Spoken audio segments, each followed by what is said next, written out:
आओ क्लास करते हैं। इस क्लास में हम कितने क्वेश्चन सॉल्व करने वाले हैं? तो इस क्लास में भी हम प्रत्येक क्लास की भांति लगभग 31 क्वेश्चन, कितने 31 क्वेश्चन सॉल्व करने वाले हैं, टॉप 31। और ये आपके trained graduate teacher art special रहने वाला है, ये आपके टीजीटी आर्ट स्पेशल रहने वाला है। पहला क्वेश्चन आपकी स्क्रीन पे दिखाई दे रहा है, आपको पढ़ना है फिर जवाब देना है। आप सभी को नमस्ते, राम राम, सत श्री अकाल, आदाब, दिल से सल्यूट, जय हिंद, वंदे मातरम। पहला क्वेश्चन सब पढ़ते हैं। आपसे कह रहा है सोमनाथ और जो विजिटिंग प्रोफेसर रहे ये कहाँ के रहे हैं, आपसे ये पूछ रहा है। बड़ोदरा और कलाभवन शांति निकेतन में रहे, शारदा वकील स्कूल ऑफ आर्ट्स में रहे, वनस्थली विद्यापीठ में रहे, या फिर कर्नाटका चित्रकला परिषद में ये विजिटिंग प्रोफेसर के रूप में अपनी सेवा। नाम सोमनाथ होर का है मित्रों, और सोमनाथ होर जो है वो विजिटिंग प्रोफेसर के रूप में कला भवन शांति निकेतन में कार्य किए, उसके साथ बड़ोदरा कला विश्वविद्यालय में कार्य किए हैं। तो सही जवाब जब हम लगाएंगे वो फर्स्ट के साथ लगाएंगे, A is the right answer finally. तो फर्स्ट के साथ हम आंसर्स लगाते हैं, अपने अगले क्वेश्चंस पे चलते हैं। और अपना अगला क्वेश्चन 2 नंबर, और के साथ दिल्ली कॉलेज ऑफ आर्ट्स में क्या रहे हैं? और जो है दिल्ली कॉलेज ऑफ आर्ट्स में क्या मूर्तिकला विभाग में रहे, विजिटिंग प्रोफेसर रहे, ग्राफिक विभागाध्यक्ष रहे, या फिर चित्रकला विभागाध्यक्ष। होर का मतलब है सोमनाथ होर, और सोमनाथ होर जो है दिल्ली कला विद्यालय में क्या रहे हैं मित्रों? तो दिल्ली कला विद्यालय में सोमनाथ होर ने जो अपनी सेवाएं दी वो ग्राफिक विभागाध्यक्ष के रूप में दी हैं। तो राइट आंसर आप सी के साथ लगा लेना मित्रों, सी इज द राइट आंसर। आगे चलते हैं, अगला क्वेश्चन आता है 3 नंबर क्वेश्चन से आपके प्रश्न संख्या 3 की अगर हम बात करते हैं, कह रहा है लक्ष्मण पै के चित्रों में नारी आकृति तथा वनस्पतीय रूपों के भ्रमात्मकता ढंग से संयोजित किया गया है, जहां दोनों एक प्रतीक होते हैं। यह चित्र कौन से वाद का संबंध रखता है? अति यथार्थवाद का है, घनवाद का है, जंगलवाद का है, या फिर किरणवाद? आपसे पूछा गया लक्ष्मण पे की रचना है नारी आकृति, उस पे वनस्पति रूपों को भ्रामक ढंग से दर्शाने का प्रयास किया गया है। तो ये पूछा जा रहा है कौन सा वाद उस पे हावी है, वो रचना जो बनाई गई उसमें कौन से वाद का प्रभाव झलकता है? तो अगर हम यहाँ राइट आंसर्स की बात करेंगे तो हमारा अति यथार्थवाद होगा मित्रों। सही जवाब आपको अति यथार्थवाद के साथ देना पड़ेगा, first is the right answers बनाना पड़ेगा। आगे चला जाए, अगला क्वेश्चन 4 नंबर आता है। प्रश्न संख्या 4 की बात करते हैं। तो पूछा गया मित्रों, दौड़ते हुए अश्वों के साथ जमीन पर लुढ़कता हुआ सूर्य, ये चित्र है, हुसैन ने बनाया है। संबंधित चित्र की प्रकृति आपको बतानी है कि तांत्रिक प्रवृत्ति से है, प्रभाववादी प्रवृत्ति से है, अति यथार्थवादी प्रवृत्ति से है, या फिर घनवादी प्रवृत्ति से है। रचना आपका दौड़ते हुए अश्व के साथ जमीन पर लुढ़कता हुआ सूर्य के बारे में पूछा गया, और ये प्रवृत्ति पूछी जा रही है कि कौन सी प्रवृत्ति से ओतप्रोत है यह रचना, जिसको मकबूल फिदा हुसैन के द्वारा फाइनली गढ़ा गया। मित्रों, मकबूल फिदा हुसैन की ये रचना अति यथार्थवाद से प्रेरित है, इसलिए जब आप राइट आंसर्स लगाना तो अति यथार्थवाद के साथ लगा लेना, B is the right answers finally बना लेना। अगला क्वेश्चन 5 नंबर है मित्रों। ओम की बात हो रही है, स्वास्तिक की बात हो रही है, कमल की बात हो रही है, लिंग की बात हो रही है, हाथ के छापे को लेकर के प्रतीकात्मक चित्रण तथा दार्शनिक व्याख्या प्रस्तुत की है। नाम जगदीश स्वामीनाथन का है, सूजा का है, हुसैन का है, और रजा का नाम आपकी स्क्रीन पे है। आपसे पूछा जा रहा है ओम, स्वास्तिक, कमल, लिंग, हाथ में छापे की बात की अगर बात करते हैं मित्रों, तो इन सभी की जो रचनाएं हैं, इन सभी का जो चित्रण है वो कौन सा कलाकार बहुत अच्छे ढंग से करेगा? तो इन चारों ऑप्शंस को पढ़ने के बाद इसकी व्याख्या प्रस्तुत की है जगदीश स्वामीनाथन ने। तो हम राइट आंसर जब लगाएंगे तो जे स्वामीनाथन के साथ सही जवाब बनाएंगे। राइट आंसर फर्स्ट के साथ लगेगा। अगला क्वेश्चन आएगा, 6 नंबर क्वेश्चन होगा और आपकी स्क्रीन पे होगा। प्रश्न संख्या 6 आपसे कह रहा है सरकारी कामों के लिए आमंत्रण सर्वाधिक किस कलाकार को मिला? सर्वाधिक आमंत्रण जो है सरकारी कामों को करने के लिए क्या कृष्ण खन्ना बुलाए गए, सतीश चंद्र गुजराल बुलाए गए, अविनाश चंद्र बुलाया गया या फिर मोहन सामंत को बुलाया गया। आपसे पूछा गया सरकारी कामों में आमंत्रण। सरकारी कामों में आप जानते हैं आज की डेट में तो फोटोग्राफी हो जाती है, आज की डेट में वीडियोग्राफी भी हो जाती है, लेकिन पहले ऐसा नहीं होता था। चित्रकार को बुलाया जाता था, चित्र रचना बनाई जाती थी, फिर उसे जो है रखा जाता था। तो सरकारी कामों में सतीश चंद्र गुजराल ज्यादा बुलाए गए हैं, क्योंकि इनके भाई इंद्र कुमार गुजराल भारत देश के प्रधानमंत्री रह चुके हैं, भूतपूर्व प्रधानमंत्री। हाँ, तो वही ज्यादा बुलाए जाएंगे।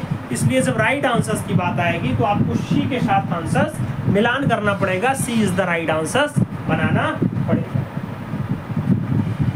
आगे चला जाएगा, अगला क्वेश्चन आएगा। अगला क्वेश्चन आपकी स्क्रीन पे है मित्रों, आपसे क्या कह रहा है।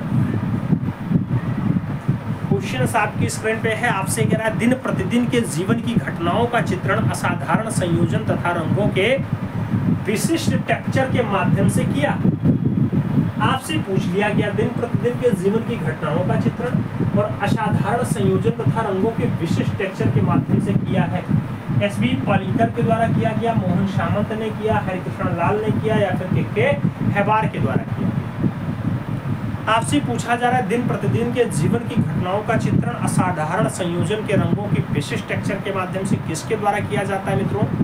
तो ये काम आपके कृष्ण केंटागिरी हेब्बार के द्वारा किया जाता है। इसलिए जब राइट आंसर्स लगाना तो आप के हेबार लगा लेना, D is the right answers finally बना लेना।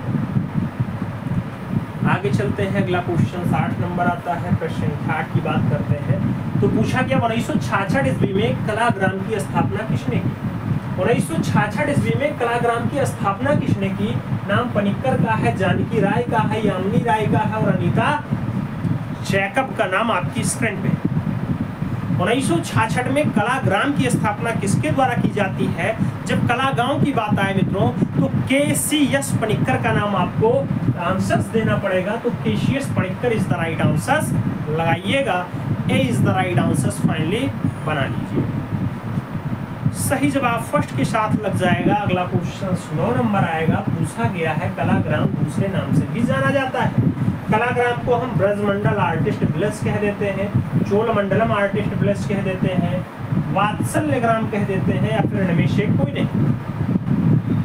आपसे पूछा गया कलाग्राम दूसरे नाम से भी जाना जाता है। अगर कलाग्राम को हम दूसरे नाम से व्याख्यादित करते हैं, दूसरे नाम से बुलाने का प्रयास करते हैं तो इसी को कहा जाता है चोलमंडलम आर्टिस्ट विलेज।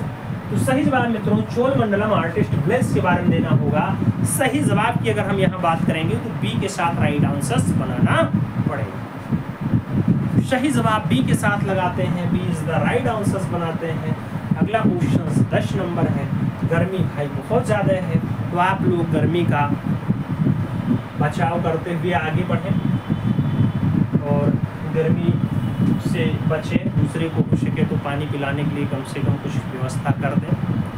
अगर आप थोड़ा सा समृद्ध हैं, आप अपने आप में पानी पिलाने की हैसियत रखते हैं तो थोड़ा सा पानी की व्यवस्था बाहर ज़रूर कर दें। सभी के लिए ना कर पाएँ तो पशु पक्षियों के लिए ही कर दें, यही बहुत बड़ी बात होती है। अगला क्वेश्चन 10 नंबर है। ब्यून घाटी में स्थित गुफा का नाम बताना है। नाम लासू गुफा है, नियाऊ गुफा है, शौवोद गुफा है और फांदा गांव गुफा का नाम आपके सामने दे दिया गया। ब्यून घाटी में स्थित गुफा का नाम पूछा जा रहा है। अगर ब्यून घाटी की बात करते हैं तो सही जवाब फांदा गांव बनेगा, फांत द गांव बनेगा। राइट आंसर्स हमें डी के साथ लगाना पड़ेगा, D is the right answers लगाएंगे। अगला क्वेश्चन हम 11 नंबर पढ़ेंगे। पूछा गया फांदा गांव गुफा के चित्रों का उद्घाटन कब हुआ था। 1900 ईसा पूर्व में हुआ, 1915 ईसा पूर्व में हुआ, 1901 ईसा पूर्व में हुआ या फिर 1800 ईसा पूर्व में हुआ। मनोज पांडे जी कह रहे हैं थोड़ा और जूम कर लीजिए। मनोज जी साफ नहीं दिखाई दे रहा है। सही जवाब 1901 के साथ जाएगा मित्रों, बी के साथ आंसर्स बनेगा, B is the right answers है। क्वालिटी थोड़ा सा बढ़ा लीजिएगा। बहुत बढ़िया, बहुत बढ़िया शिवशंकर जी, बहुत अच्छी बात है, बहुत नेक काम किया आपने। अगला क्वेश्चन 12 नंबर है। इस गुफा में लगभग कितने चित्र हैं आपसे पूछ सके फांदो गांव में। 100 है, 200 है, 150 है या फिर 250 है। आपसे चित्रों के बारे में पूछ लिया गया टोटल कितने चित्र दिखाई देते हैं, तो यहाँ पर 200 चित्रों के बारे में बताया जाता है। 200 चित्र राइट आंसर बनाया जाता है। अगला क्वेश्चन 13 नंबर है। लो जूम हो गया, देखो अब दिखाई दे रहा है, देखो अब दिखाई दे रहा है। अगला क्वेश्चन कह रहा है फोंदोगाम की अधिकांशतः चित्राकृति किस युग की मानी जाती है? नाम आरंभिक और मध्य मैग्डेलियन युग की बताई जा रही है, अरिमेसियन युग की बताई जा रही है, पेरिगार्डिशियन युग की बताई जा रही है, या नवपाषाण युग की बताई जा रही है। आपसे फोंदोगाम की अधिकांशतः चित्र के बारे में पूछा जा रहा है, कौन से युग की, कौन से टाइम पीरियड की बताई जा रही है मित्रों। अगर हम देखते हैं तो आरंभिक और मैग्डेलियन युग की आंसर्स के साथ बनेगा फर्स्ट, तो ये इज द राइट आंसर्स हमें लगाना पड़ेगा, फर्स्ट के साथ आंसर्स बनाना पड़ेगा। मनोज जी अब ठीक है, जूम है, दिखाई दे रहा है। अगला क्वेश्चन 14 नंबर आता है, आपकी स्क्रीन पे है, पूछा गया मित्रों बाइसन चित्रों की संख्या 80 है, जंगली 140 दिखाई देते हैं, मैथन 23 आते हैं, बारहसिंघा 17 है, जंगली वृषभ 8 है, और गैंडे की अगर बात करते हैं तो एक या दो बिल्ली का जाति जो है वो पशुओं की भेड़िए और उसके साथ एक भेड़ छंटित है। पशुओं की गणना किस गुफा से संबंधित है? ये पूछा गया है, सब लास्को गुफा में है, एबू गुफा में है, फोंदोगाम में है, या फिर अल्तामिरा। आपसे पूछा गया है कहाँ पे मैथन का 23 और बारहसिंघा का 17, उसके साथ बाइसन की संख्या 80 बताई जा रही है, जंगली 140 है। तो ऐसे गुफाओं के बारे में आपको बताना है कहाँ पे इनकी संख्या दर्शाई गई है। तो इसके लिए आपको फोंदोगाम के साथ आंसर्स देना है। सही जवाब मित्रों फोंदोगाम बनेगा, डी के साथ आपको राइट आंसर्स बना लेना।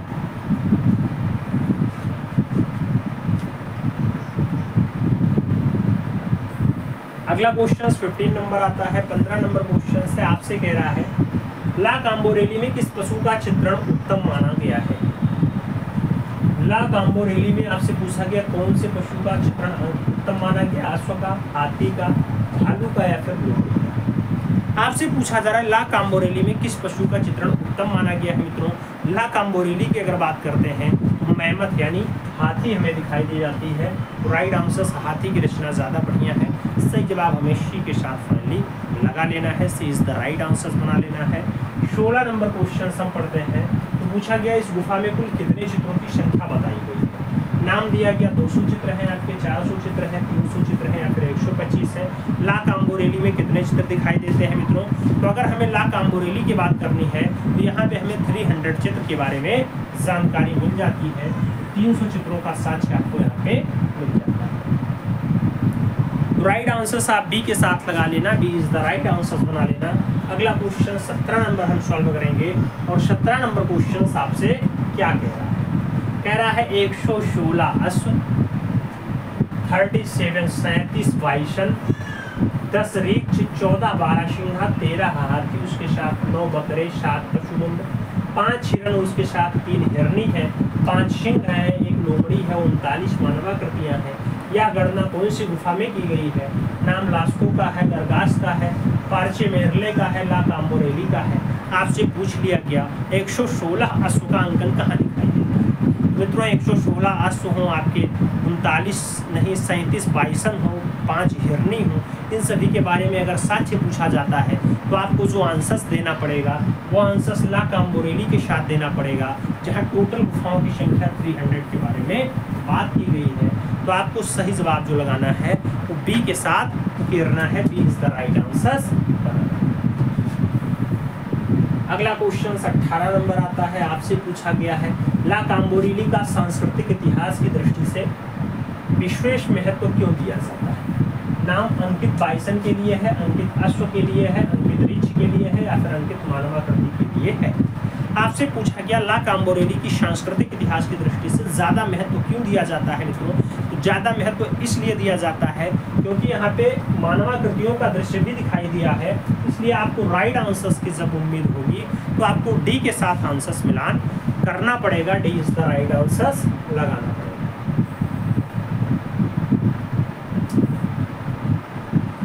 आगे चलते हैं, 19 नंबर क्वेश्चंस पढ़ते हैं। आपसे कह रहा है चूना पत्थर की चट्टानों से निर्मित लास्को गुफा किस घाटी में स्थित है? नाम ब्यूंग घाटी है, पेरिनीज घाटी है, सिंधु घाटी है, और बेल्जेर घाटी का नाम आपकी स्क्रीन पे है। पूछा गया चूना पत्थर की चट्टानों से निर्मित लास्को गुफा कौन सी घाटी में स्थित है? अगर हम लास्को गुफा की घाटी के बारे में पूछ रहे हैं तो सही जवाब बेजेर घाटी के साथ आंसर देना पड़ेगा। सही जवाब हमें डी के साथ लगाना पड़ जाएगा। सही जवाब डी के साथ लगाते हैं। 20 नंबर क्वेश्चंस पढ़ते हैं। लास्को गुफा का व्याख्यात चित्र है। तैरते हुए हिरण है, विशाल गाय है, आक्रमणकर्ता महिष है या फिर उनमें से कोई नहीं। आपसे पूछ लिया गया लास्को गुफा का विख्यात चित्र कौन सा है मित्रों। अगर हम लास्को गुफा की बात करते हैं तो तैरते हुए हिरण का चित्र आपको लास्को गुफा में देखने को मिल जाता है। इसलिए आप जब राइट आंसर यहाँ लगाना तो फर्स्ट के साथ आंसर्स लगाना। A is the right answer finally बना। 21 नंबर क्वेश्चन से कह रहा है लास्को में एक विशाल गाय का चित्र है जिसमें रंगों का प्रयोग हुआ है। विशाल गाय का चित्र है, रंगों का प्रयोग काले और नीले रंग का हुआ, सफेद और काले रंग का हुआ, लाल और काले रंग का हुआ, कत्थई और भूरे रंग का हुआ। आपसे पूछा जा रहा है मित्रों लास्को में एक विशाल गाय का चित्र है जिसमें रंगों का जो प्रयोग हुआ है वो कैसा हुआ है। तो एक बड़ी गाय विशाल गाय का जो चित्र हुआ है उसमें जो रंग बनाए गए हैं लाल और काले रंग से उसे उकेरा गया है। तो राइट आंसर लाल और काले के साथ देना है। सही जवाब आपको बी के साथ फाइनली लगा लेना है मित्रों। B is the right answer बना। आगे चला जाए 22 नंबर क्वेश्चन आता है तैरते हुए हिरण के चित्र जो है संपूर्ण लंबाई क्या है। तैरते हुए हिरण का चित्र 18 फीट और 6 इंच है, 16 फीट और 6 इंच है, 18 फीट और 2 इंच है या फिर 15 फीट और 5 इंच है। आपसे तैरते हुए हिरण के बारे में पूछा गया, इसकी लंबाई चौड़ाई क्या है मित्रों। अगर बात करते हैं तैरते हुए हिरण की रचना तो आपका आता है 16:6 का रेशियो। सही जवाब 16:6 के साथ जाता है। सही जवाब क्या बनता है 16:6 के साथ बनता है। इसलिए राइट आंसर्स की जब हम बात करते हैं तो सी के साथ आंसर्स बनता है। अगला क्वेश्चन आता है 23 नंबर होता है। 23 नंबर क्वेश्चन आपसे क्या कह रहा है नीदूर सिलोन नामक कच्छ किस गुफा में है। नीदूर सिलोन नामक कुछ जो है आपका कच्छ है वो पिंडार में है, अल्तामीरा में है, नियो में है और लास्को का नाम दे दिया गया। आपसे पूछा गया नीदूर सिलोन की अगर हम बात करते हैं तो ऐसा दृश्य जो हमें देखने को मिलता है वो नियो गुफा में मिलता है मित्रों। राइट आंसर आपको नियो के साथ देना है। B is the right answer से यहाँ लगा लेना है। अगला क्वेश्चन 24 नंबर पढ़ते हैं। वह कौन सी गुफा है जो 3 भाइयों गुफा के नाम से विख्यात हुई है।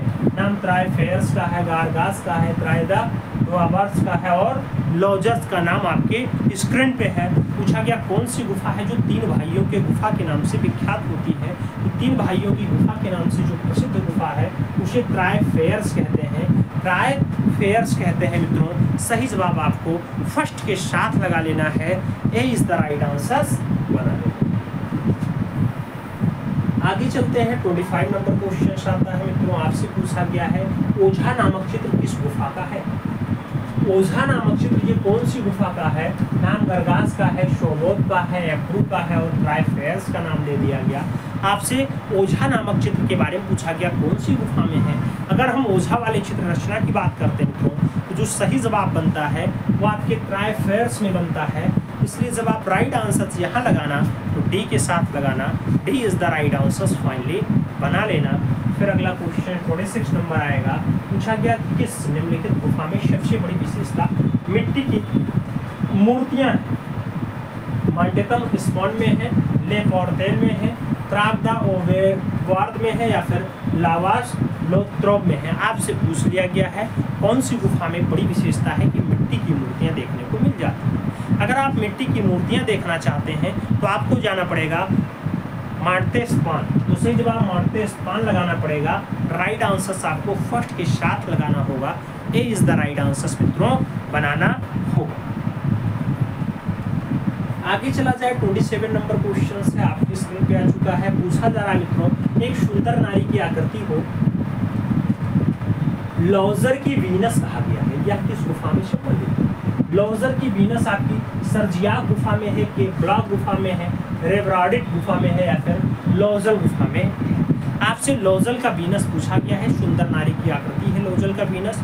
और जब लॉजल का वीनस पूछा जाए तो गुफा का नाम भी लॉजल ही लगाना पड़ेगा। राइट आंसर आपको डी के साथ ही बनाना पड़ जाएगा। D is the right answer देना।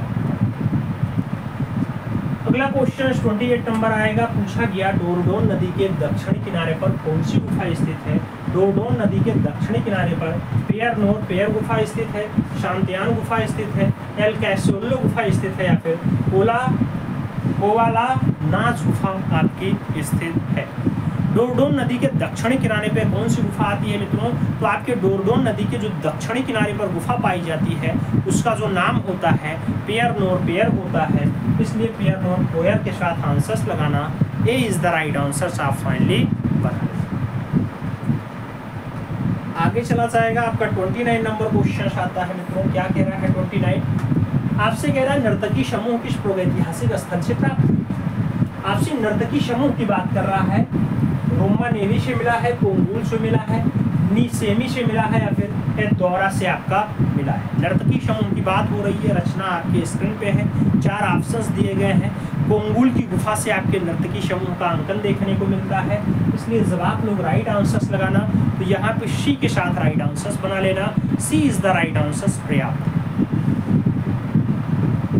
अगला क्वेश्चन 30 नंबर पढ़ रहे हैं। कह रहा है नर्तकी समूह नामक चित्र किस रंग का प्रयोग हुआ है? लाल और काला रंग यूज किया गया, हरा और काला यूज किया गया, बैंगनी और नारंगी, या फिर सफेद और काला। आपसे पूछा गया नर्तकी समूह नामक चित्र जो है वो कौन से रंग में प्रयोग हुआ है। अगर नर्तकी समूह की हम बात करते हैं तो लाल और काला रंग में नर्तकी को बनाया गया है। सही जवाब की अगर बात करते हैं तो first is the right answer बनता है, ए इज द राइट आंसर बनता है। आगे चलते हैं। अगला क्वेश्चन 31 नंबर पे आता है। आपसे पूछा जा रहा है मित्रों 31 कह रहा है लौजल गुफा किसके लिए विलक्षण है? लौजल गुफा किसके लिए विलक्षण है? नाम पुरुषाकृति के लिए है, नारी आकृति के लिए है, पशु चित्रण के लिए है, या फिर दृश्यांकन के लिए है। आपसे लौजल गुफा के बारे में पूछा गया कि लौजल गुफा किसके लिए विलक्षण है मित्रों? तो ये नारी आकृतियों के लिए विलक्षण है, इसलिए आप सही जवाब जब देना बी के साथ राइट आंसर्स लगाना। B is the right answers बना लेना मित्रों। सही जवाब बी के साथ लगा लेना। अब आपको बताना है कि 31 क्वेश्चंस में आपका स्कोर क्या है, ईमानदारी के साथ बताना। जो लोग चैनल पे नए हैं सब्सक्राइब करना, बेल आइकन जरूर प्रेस करना, जिससे नोटिफिकेशन समय से मिले और आप चैनल का भरपूर लाभ समय से ले सकें। प्रीवियस ईयर रिवीजन करवा दीजिए सर जी 99 से लेकर के 2021 तक। ठीक है, फिर से करवाते हैं सर। ओके ठीक है, बिल्कुल करवाते हैं।